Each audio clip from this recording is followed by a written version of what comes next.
Le Journal de la Ville, le premier magazine de l'information provinciale.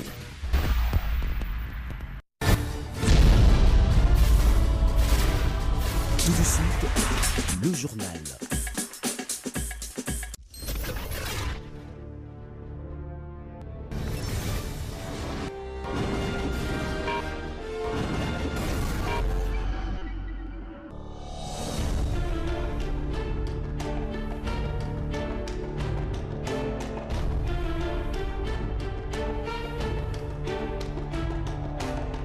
Vous servir, c'est notre devoir, Madame, Messieurs.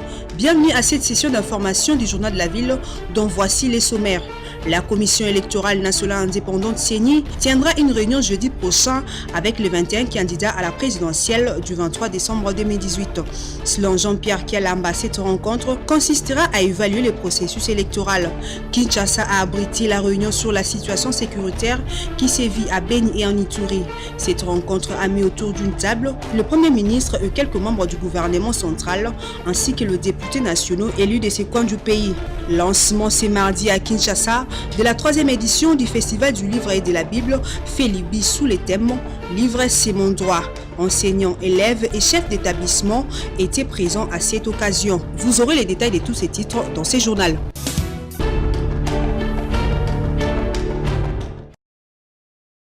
La Commission électorale nationale indépendante CENI va réunir les 21 candidats à la présidentielle du 23 décembre prochain, le jeudi 4 octobre. La CENI annonce cette rencontre à son siège, selon Jean-Pierre Kialamba, rapporteur de cette institution, qui explique que cette réunion, qui précède tant d'autres à venir, consistera à évaluer les processus électoraux et recueillir les recommandations des candidats.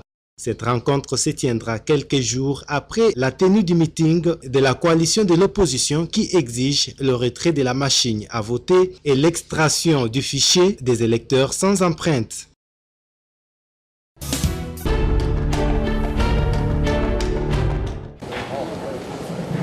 Suite à la situation d'insécurité qui se vit dans la partie est de la RDC, principalement dans la ville de Beni et de l'Ituri, une réunion s'est tenue avec quelques membres du gouvernement central conduit par le Premier ministre et les députés nationaux élus de ce coin sous la présidence du bureau de l'Assemblée nationale. La situation sécuritaire continue de mal à pire. Nous, on pensait que la situation est en train de se dégrader, alors que la situation est en train de se dégrader davantage. Alors c'est pourquoi nous avions saisi le président de l'Assemblée nationale et il a invité le gouvernement de la République pour qu'on en parle et plus précisément la situation qui prévaut à territoire de Djouz. Au cours de cette rencontre, il a été également question d'échanger et de réfléchir sur les mécanismes à mettre en place afin de résoudre cette problématique qui continue à endeuiller les paisibles citoyens. Nous avions décidé qu'on puisse mettre une cellule qui doit étudier des mécanismes ou soit des recommandations concrètes pour que cela soit mis en place dans un court terme pour que la situation soit décantée, puisque la population maintenant aujourd'hui se sent un peu oubliée par la République. Alors il faut que la population soit rassurée, qu'il y ait un changement sur le front, qu'il y ait un changement dans la prise de décision dans cette question-là. Et voilà pourquoi nous allons mettre en place une cellule qui va travailler avec le gouvernement, donc le parlementaire qui va travailler avec le gouvernement, pour vraiment mettre en place un mécanisme qui peut être un mécanisme d'alerte précoce et de trouver des solutions à la question qui se pose dans le territoire de Beni et dans l'ensemble de la province de Nord-Kivu. Signalant qu'à l'issue de ces échanges, plusieurs recommandations ont été formulées, parmi lesquelles une descente sur terrain dans les jours qui suivent afin de palper du doigt la réalité.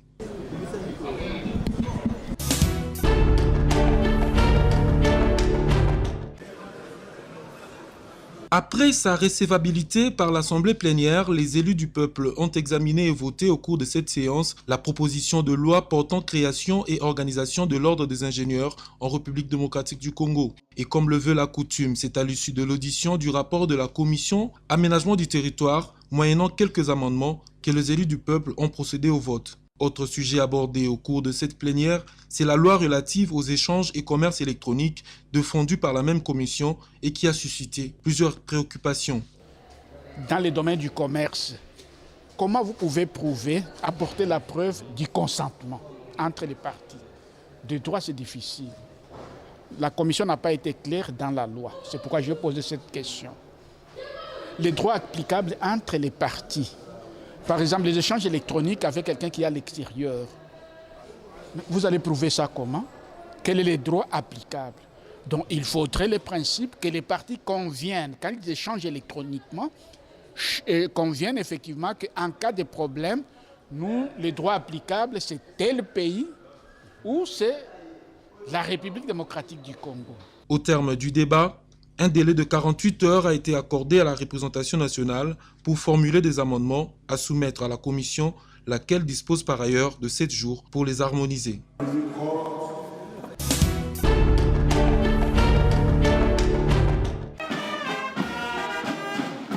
À l'occasion de l'ouverture de la session ordinaire de septembre 2018 à l'APK, le président de cette institution a tout d'abord signifié que la session était essentiellement budgétaire, caractérisée par un contexte plutôt particulier, celui de la tenue des élections en RDC. Il sera en outre question de ramasser certaines matières restées en suspens, a précisé le numéro 1 de cet organe législatif, Kintoasi Saluko Kaspa. La session qui s'ouvre sera d'une moisson abondante, car il sera question de ramasser les matières restées en suspens, celles dont les couleurs ont été annoncées dans mon adresse de clôture et toutes celles jugées utiles par les honorables députés provinciaux, avant de chuter sur le caractère principalement budgétaire de cette session ordinaire d'octobre 2018, dont les matières proviendront de l'exécutif provincial, invité à déposer le projet d'édit de finances conformément à l'article 130 alinéa 2 du règlement intérieur de l'organe délibérant de la ville de Kinshasa, tout en sachant que le rendez-vous électoral du 23 décembre 2018 demeure intact. L'élu de Bumbu a encouragé le gouverneur de la ville quant à l'éradication du phénomène social Oujana. Tous mes encouragements à monsieur le gouverneur et à son équipe de s'être investis dans la démarche d'éradiquer dans la ville de Kinshasa les phénomènes sociaux Oujana qui s'ajoutent à celui des Koulouna, secouant la quiétude des Kinoises et Kinois. Il faut noter que cette ouverture a été faite en présence du ministre de Relations avec les parlements.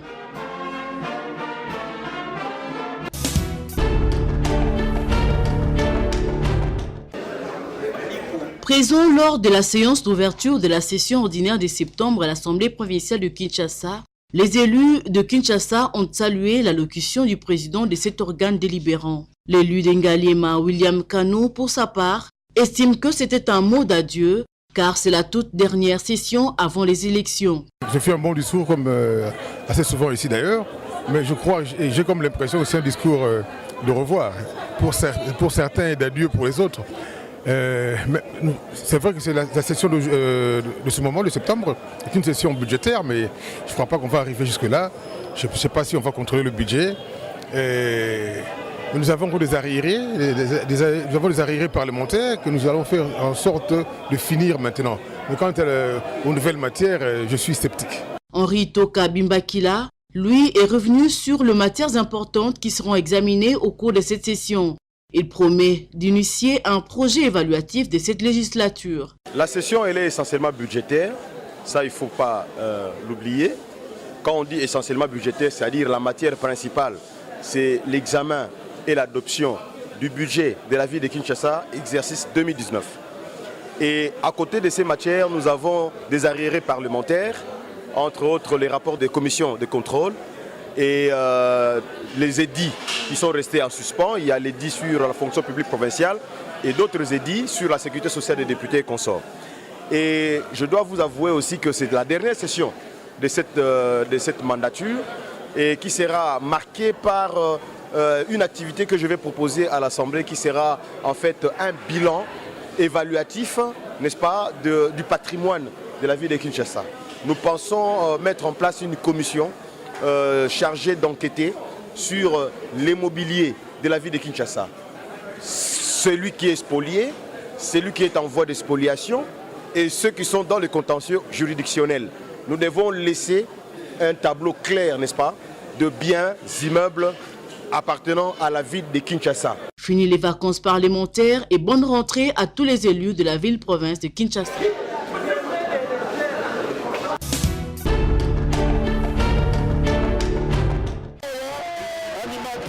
Après les meetings de l'opposition tenus le 29 septembre à la place Triomphale, quelques participants à cette rencontre ont réagi quant à ces. Les 7 candidats de l'opposition, ils ont prêché l'unité dans l'action, l'unité dans la mutualisation des efforts. On a demandé à tous les combattants de tous les groupes politiques de parler d'un même langage, de cesser de s'insulter à travers les réseaux sociaux. Et aussi, on a stigmatisé le caractère dangereux de la machine à voter. Cette machine doit être retirée du jeu, puisqu'elle n'est prévue ni par la loi, ni par le calendrier électoral. Il y a eu un pacte qui a été signé ici, donc la population doit rester sereine. Il n'y a pas de choix, il faut qu'il y ait un candidat commun de l'opposition. Il n'y a pas de choix. Ça amène l'espoir, la détermination, la volonté et le savoir-faire pour qu'on atteigne l'objectif. C'est une réaction de satisfaction, de grande satisfaction. Vous étiez ici avec nous et vous avez vu toute l'affluence que nous avons eue. C'est le signe que la population congolaise en a véritablement marre. Signalant que ces meetings avaient comme objectif principal d'échanger entre les leaders de l'opposition avec leurs bases respectives sur les questions liées au processus électoral.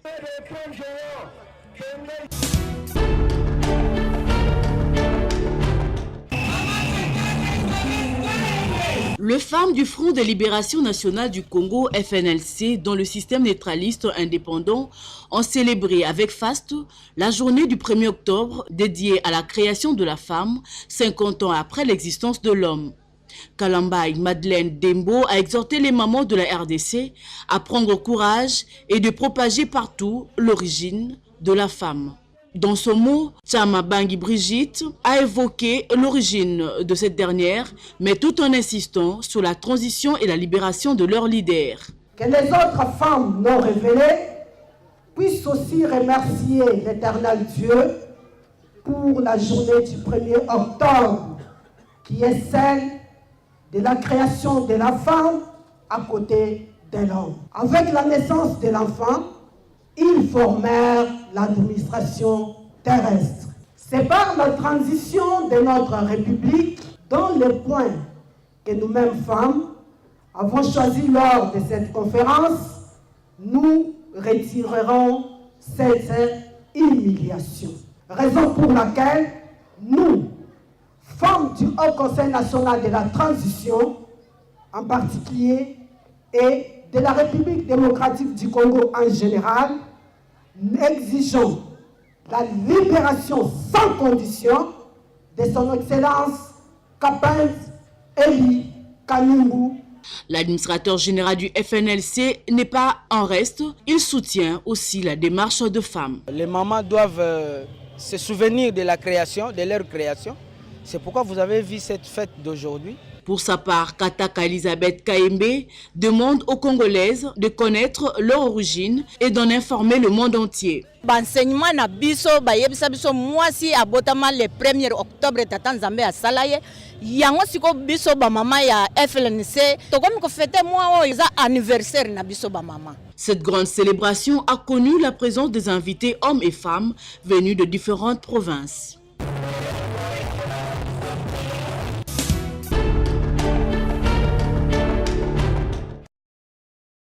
En réaction à la campagne de lutte anti-braconnage dans les parcs de la RDC lancée par le chef de l'État Joseph Kabila Kabange pour la conservation et la protection des 10 parcs, Jean Mangalibi, coordonnateur des Amis de la Nature, pense que l'encadrement des peuples autochtones pourra résoudre la question du braconnage et en appelle à la responsabilité de l'Institut congolais pour la conservation de la nature. Ça peut réjouir, mais il y a toujours un mais. On sait que souvent dans des parcs, la population qui vit là-bas, c'est la population autochtone. Et personnellement, j'étais un peu écœuré par une chose. Quand je vois le président aller dans un parc avec tapis rouge, est-ce que les autorités de l'ICCN ont bien réfléchi? Ils n'ont pas de l'argent pour prendre en charge la population autochtone. Ils ont du mal à créer de l'emploi pour la population autochtone. Et ils reçoivent des financements pour la préservation des parcs. Mais tant qu'ils ne vont pas mettre la population autochtone dans des conditions ne fût-ce que pour leur apprendre beaucoup de choses. Ils peuvent élever les antilopes. Une fois la population autochtone sait qu'on peut élever les antilopes, ils vont mieux les gérer. Le problème aujourd'hui par rapport au braconnage, ce n'est pas la population autochtone, c'est les personnes qui sont en train de gérer les parcs qui élisent ces scènes. Jean Mangalibi souhaite par ailleurs que les autorités congolaises quittent l'étape des bonnes intentions pour appliquer la loi. Le pays, ce n'est pas les bonnes intentions. Le pays, ce sont des lois. On doit connaître l'environnement qu'on est en train de gérer. On sait qu'on voit dans un environnement, c'est un parc, il y a une population qui vit là. Voilà comment ils vivaient. Voilà comment les intégrer en restant là où ils sont. On peut donner ces gens-là du travail.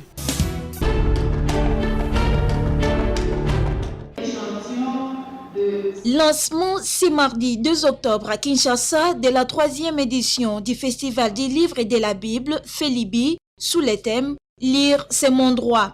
Organisé par les éditions Pauline et éditions Mediapol, la cérémonie du lancement de ce festival a eu lieu en présence des chefs d'établissement scolaires, professeurs et élèves dans la salle PACOM sur 12e rue Limité. La sœur généreuse Sibaï Ngandiou, fille de Saint-Paul et coordonnatrice de Felibi, explique. Cette 3e édition du festival commencera dans les écoles avec le Libi Quiz qui est dédié aux enfants de l'école secondaire.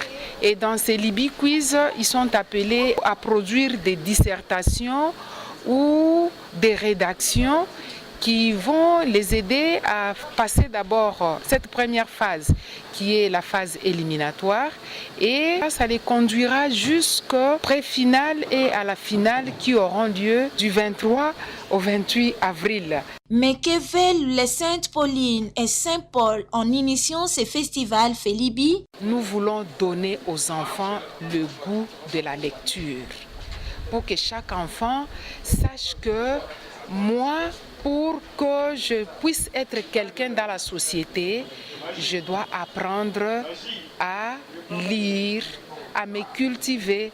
Pour me cultiver, le monde dans lequel je suis appelée à puiser, c'est le livre. Cette activité concerne toutes les écoles et les lauréats auront un prix, précise la sœur généreuse. Les gagnants auront un prix. Si vous pensez que votre école est appelée à adhérer à cette activité, vous nous appelez au 097 68 89 275. Festival du livre et de la Bible, la finale c'est déjà le 26 avril 2019.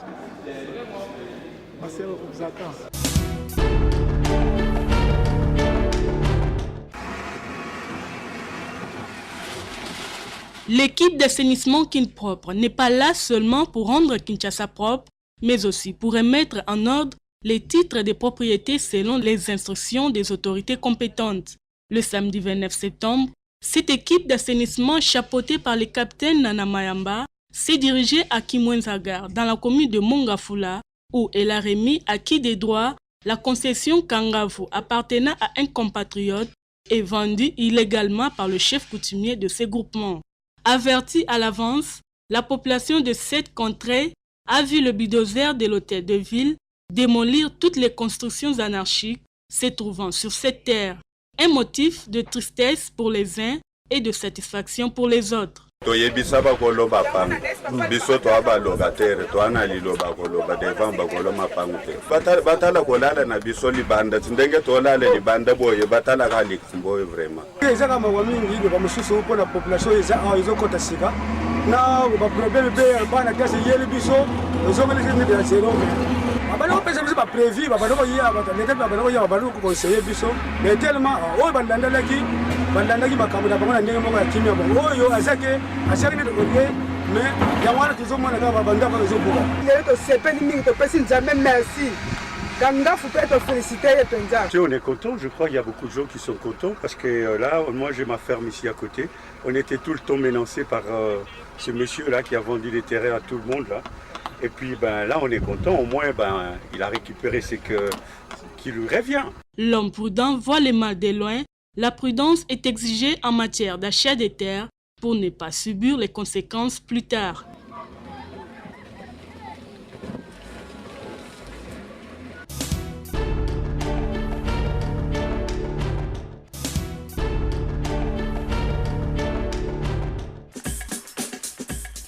Voilà qui met fin à cette session d'information du Journal de la Ville. Merci pour l'attention soutenue.